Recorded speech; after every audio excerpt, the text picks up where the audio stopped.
नाही, बायकांना इशाऱ्यात कळतो. बायका इशारा कराय नंबर 1.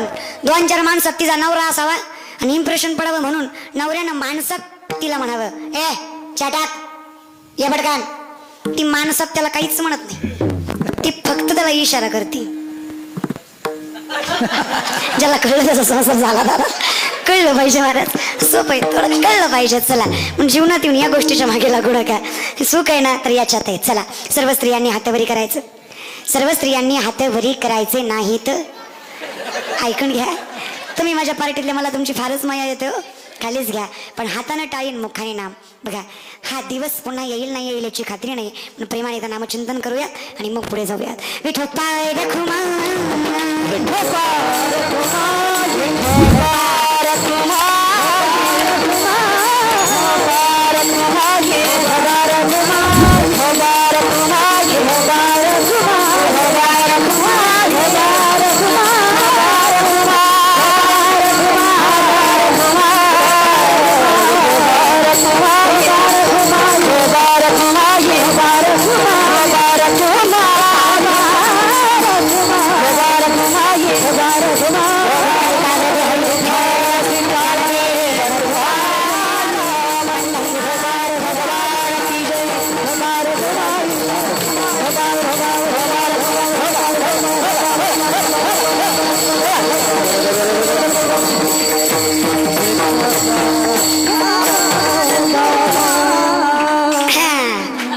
म्हणजे बरं आहे तो, है की नाही. नाही पण काही म्हणा, कलाकार चांगला असल्याशिवाय कीर्तनाला मजा येत.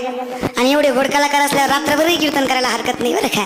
नाही, काही कीर्तनाला कलाकारच चांगले नसतात. माझा ना एक विनोद फार गाजला होता 2-3 वर्षापूर्वी महाराज बरं का.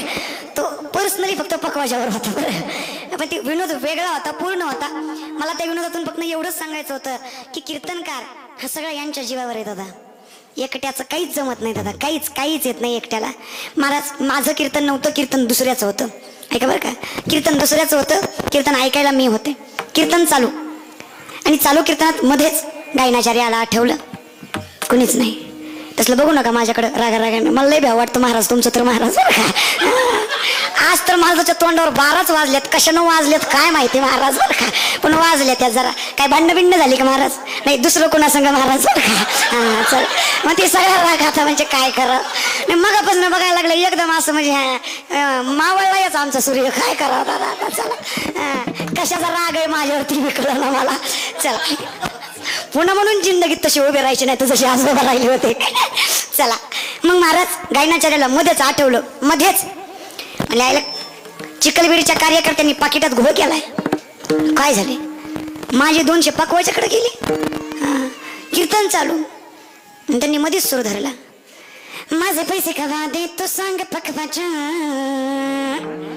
माझे पैसे कवा दे तू सांग पकवाच्या. पकवाचे लय आगाव. अच्छा नाही महाराज पकवाचे लय हुशार दादा पकवाचे. आता यांना बोलता येतं पण यांना बोलता येत नाही ना. मग त्यांनी बोलातून त्यांना बोलात उत्तर दिलं.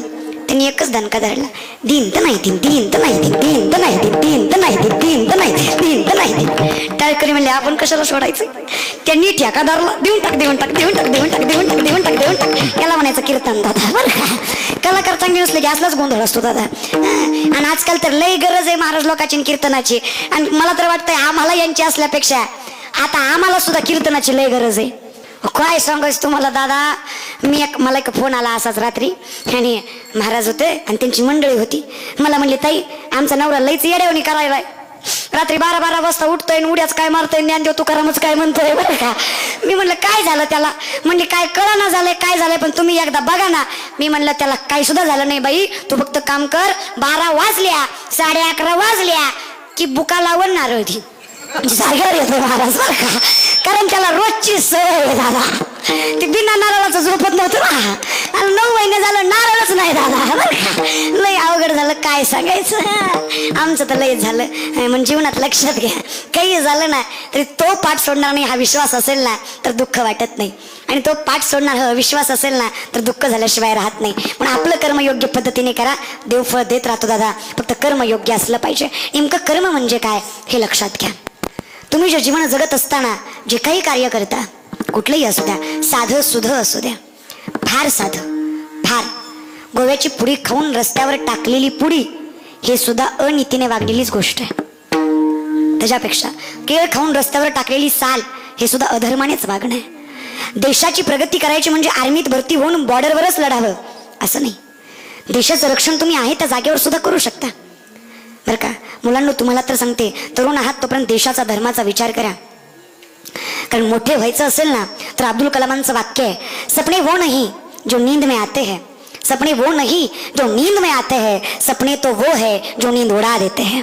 स्वप्न बघा पण गाठण्याची जिद्द ठेवा. आणि ज्यांच्याकडे जिद्द आहे त्यांचा पाय कुणीच ओढू शकत नाही. पण जिद्द असली पाहिजे आणि त्याच जिद्दीने पुढे चलत राहा. बाकी दुनिया आहे दादा बरं का. इथं लोक पटकन पुढे जाऊ देत नाही, कधीच नाही, कुठल्याच क्षेत्रात नाही.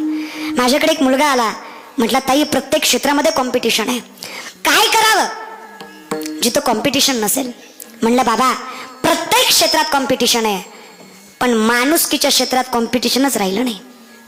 पण माणूस हो, सगळे झाले लोक पण माणूस कोणी राहिलं नाही. म्हणून आधी माणूस व्हा, कर्मयोग्य करा, सत्य वागा, थोडा विचार करा. हे आपल्याला असंच नाही भेटलं. त्या शिवरायांनी, त्या भगतसिंगांनी, त्या सुखदेवांनी फार कष्ट केलंय, तेव्हा हे आपल्याला भेटलंय. पण सत्य असाल तर देव पाठीशी आहे, असत्य असाल तर देव काहीच करू शकत नाही. त्याच्या हातात एवढंच आहे, जैसे ज्याचे कर्म तैसे फळ देतो रे ईश्वर. म्हणून सत्याने जगा. आणि महाराज ही सगळी भूमी संतांच्या पदस्पर्शाने पावन झालेली भूमी आहे. आज आपण भगवान बाबाच्या आशीर्वादाने हा सप्ताह करतोय, वामन भाऊंच्या आशीर्वादाने हा सप्ताह करतोय. आज त्यांचा आदर्श डोळ्यासमोर घ्या. महाराज जे दुसऱ्यासाठी जगतात ते संत, आणि जे स्वतःचा विचार करतात ती माणसं. आणि अजून पुढे जाऊन सांगते, जे स्वतःचं ढेरगं भरवण्यासाठी कमवतात ते झाले सुशिक्षित. जे स्वतःचं ढेरगं भरवण्यासाठी कमवतात ते झाले सुशिक्षित. पण जे स्वतःच्या घासातला घास पुढच्याला देतात त्याला म्हणायचं सुसंस्कृत. लेकरं सुसंस्कृत पाहिजे. सुशिक्षित भरपूर झाली दादा, म्हणून दिसण्यावर सुशिक्षित नसतं, आचरणावर सुशिक्षित असतं. बघ नाही तर तुम्हाला सांगते, लई काही नाही दादा, 4-5 गोष्टी करा, बास झालं. माय बापाला कधी विसरू नका, धर्माला कलंक लागेल असं कधी वागू नका, व्यसनाच्या अधीन कधी जाऊ नका, नीती सोडून पैसा कधी कमवू नका, आणि ज्याने हे सगळं दिलंय त्या पांडुरंगाला कधी विसरू नका. ह्या 5 गोष्टी केल्या जीवनात आनंद आहे. गणपती बसवा, बिंदास्त बसवा, पण गणपती समोर शांताबाई लावू नका, है की नाही. गणपती देव आहे, हिरो नाही. मी एका गावाला कीर्तनाला गेले दादा, गणपतीच्या मिरवणुकीला बायाच नाचायला आणि गाणं. जेव्हा बघतीस तू माझ्याकडं, मला भिकारी झाले. आमदार व्हायची लायकी नाही आपली, आणि पोरीच्या पायात आमदार होत नाही दादा. धर्मासारखं वागता येत नसेल, धर्माला कलंक लागेल असं वागू नका. पायाला हात लावून सांगते, सगळं करा, शिवजयंती करा, शंभूराची जयंती करा, गणपती बसवा, पण तुमची हाऊस पुरवण्यासाठी नाही. हे तुम्ही निस्ता आव आणला. परवा दिवशी मी एक पोरगा बघितला, हातभर झेंडा, मुठभर दांडा, कपाळाला चंद्रकोर, झडेमार गाडी, पुढे शिवरायांचा फोटो. माझ्यावरही त्याचं इम्प्रेशन पडलं. म्हणलं वा काय मावळा आहे. त्याची गाडी थोडी पुढे गेली, त्याची नंबर प्लेट मी वाचली, माझं सगळं इम्प्रेशनच डाऊन झालं. त्यानं नंबर प्लेटवर लिहिलं, थोडी रिस्क आहे पण तूच फिक्स आहे. म्हणलं बसा बोंबलत आता बरं का. आता हे काही शिवरायाचे मावळे झाले का दादा. नाही, अवघड केलं तुम्ही. म्हणून तुम्हाला सांगते, नुसते शिवराय शिवराय म्हणत जात जाऊ नका बरं का. शिवराय अशी गोष्ट आहे ना दादा की त्यांनी धर्माचं पालन करायला शिकवलं, त्या मावळ्यांनी आपल्याला शिकवलं. तुम्हाला म्हणून सांगते, मला तर आहे ना शिवरायांचं नाव घेतलं ना तर असं होतं, वैद्य ने हमें बीमार लिख दिया, वैद्य ने हमें बीमार लिख दिया, रोग पूछा तो हिंदू धर्म से प्यार लिख दिया, रोग पूछा तो हिंदू धर्म से प्यार लिख दिया, शुक्रगुजार रहेंगे हम उस वैद्य के, शुक्रगुजार रहेंगे हम उस वैद्य के जिसने दवा में छत्रपति शिवाजी महाराज का नाम लिख दिया. औषध ही तेच आहे दादा, आणि नशा ही तेच आहे. मग जरा आचरणात बदल करा. सांगणं काम माझे, करणं काम तुमचं आहे. सुंदर अशा तुम्ही संयोजक आयोजक मंडळी हा सुंदर सप्ताह केला. प्रामुख्याने मुंडे दादा असतील, त्याचबरोबर अनेक कार्यकर्ते संयोजक आयोजक मंडळी असतील. त्याचनंतर आमचे बाबा, त्यांच्या घरी आम्ही गेलतो. आत्ता गेल्या वर्षी त्यांच्या मिशीवर असा दणका झालता दादा, बरं का. नावच काढायचं नाही. ते आल्यापासून नुसता मिशीवरच हात मारत होते. आता तर महाराज बरं का, नाही पण काही म्हणा, मिशी जरा मजाच असते. काय महाराज गोडाशे आमचे दादा, त्यांच्याकडे सुद्धा आम्ही आलतो, त्यांचे सुद्धा मनस्वी आभार. त्याचबरोबर सर्व संयोजक आयोजक मंडळी सगळ्यांचे मनस्वी आभार. सुंदर असे मृदुंगवादक ज्ञानेश्वर महाराज असतील, त्याचबरोबर ऋषिकेश महाराज असतील, दोघांनीही गोड साथ दिली. तुमच्या या कलेला दोन्ही हात तिसरं मस्तक ठेवून अभिवादन करते. सर्व उत्कृष्ट हे सगळे बसलेले पुढचे महाराज मंडळी, गायक वादक, महाराष्ट्रातील उत्कृष्ट नामवंत वादक, सगळ्यांचे मनस्वी आभार. त्याचबरोबर आमचे गायनाचार्य राम महाराज, त्याचबरोबर आभी महाराज, अभिमान महाराज, शिवाजी नारायण महाराज, रामदास महाराज अगदी सर्व सर्व गोड अशी तुम्ही साथ दिली, तुमचे सुद्धा मनस्वी आभार. त्याचबरोबर आमचे वडवणीचे अशोक काका बरं का, ते सुद्धा कीर्तनाला आले नाही, नाराज जरी असले तरी आले दादा बरं का, त्यांचे सुद्धा मनस्वी आभार. सर्व सर्व गायक वादक मंडळी इथले आमचे बाबूराव महाराज, आज त्यांच्यावर लई जीवनच झाले तरी बिचाऱ्यानं समजून घेतलं महाराज. आता माझं काय होतं त्याचाच विचार करायला लागले मी महाराज बरं का, त्यांचे सुद्धा मनस्वी आभार. त्याचबरोबर महाराष्ट्रात उत्कृष्ट मृदुंग वादक सर्वांचे गुरुवारी असणारे अरुण महाराज कदम, त्यांनी सुद्धा कीर्तनाला उपस्थित राहिले, त्यांचे सुद्धा मनस्वी आभार. कारण कसं असतं ना, समोर गुरु असले की वाजवायला सुद्धा लई मजा येते का हो ज्ञानेश्वर महाराज बरं काय, जोर देऊन वाजवलं महाराजांनी आज.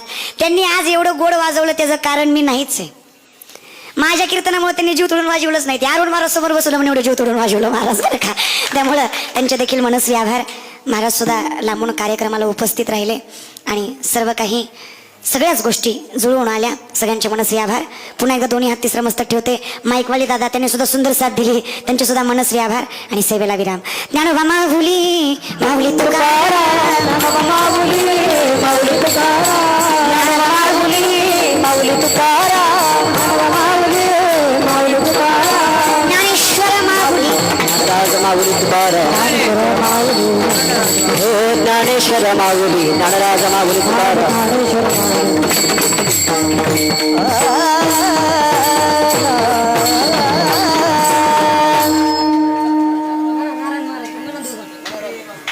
म्हणा महाराज.